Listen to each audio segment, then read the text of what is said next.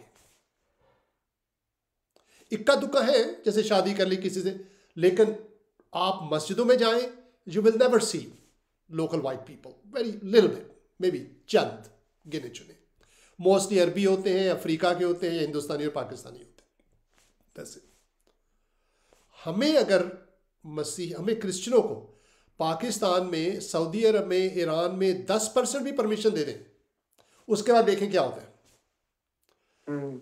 परवेज साहब, आज हमने सिर्फ बात की है की तरह फैल जाएगी। जी, आज हमने सिर्फ बात की है कि लोग क्यों इस्लाम छोड़ रहे हैं।